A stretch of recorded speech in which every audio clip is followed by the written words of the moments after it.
The Declaration of Independence. Independence. To most Americans, it was a beautiful word, but a frightening one. They wanted freedom, but how could they cut their ties of friendship with the loyalty to Britain, the mother country? When the Second Continental Congress gathered in Philadelphia on May 10, 1775, many delegates still hoped to avoid war. They drafted the Olive Branch Petition and appealed to King George from His Majesty's faithful subjects in the colonies. It was a final attempt to solve the problem between America and Britain peacefully, but the king refused even to receive the Olive Branch Petition. Instead, he announced that the colonies were in a state of rebellion and readied his forces for war. Congress also began preparing for war because the colonial militias weren't strong enough to meet the British Army.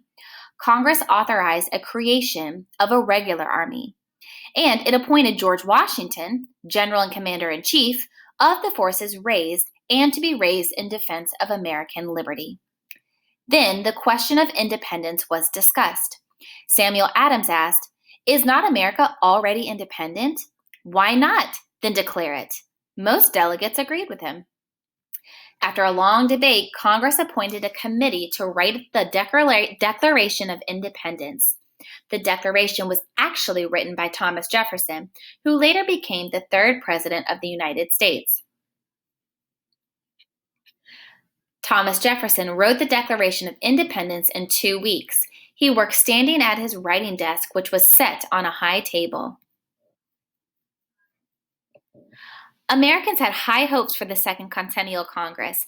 As the delegates from Connecticut rode through New York on their way to the meeting, crowds of people came out to meet them. They unfastened their horses, pulled the carriages through the streets themselves, laughed and cheering. John Hancock was president for a Second Continental Congress and the first delegate to sign the Declaration of Independence. He wrote his name firmly in large letters. He said, "King George will be able to read this without any spectacles or glasses." His signature became so famous that John Hancock has become another term for a signature. Liberty. In words that are as thrilling today as they were when they were written in 1776, Jefferson proclaimed the great principles of human freedom. All men are created equal. They have natural rights which cannot be taken away from them to life, liberty, and the pursuit of happiness. Government must protect those rights. If it doesn't, the people can abolish it and create a new government that will affect their safety and happiness. King George, the Declaration stated, had forced unfair laws and taxes on their colonies. Therefore, they now declared themselves independent. The Declaration of Independence was approved by the Continental Congress on July 2nd, 1776, and officially adopted on July 4th.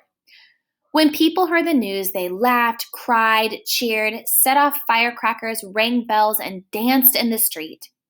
John Adams wrote to his wife, "I am well aware of the toil and blood and treasure that it will cost us to maintain this declaration and support and defend the states. Yet, through all the gloom, I can see rays of ravishing light and glory.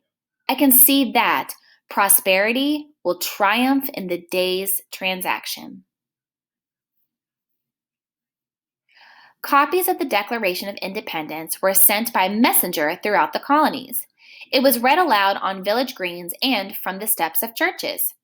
In one small town in South Carolina, the only person who knew how to read was a 9-year-old boy. He stood up in front of everyone and read the entire Declaration in a loud, clear voice. His name was Andrew Jackson.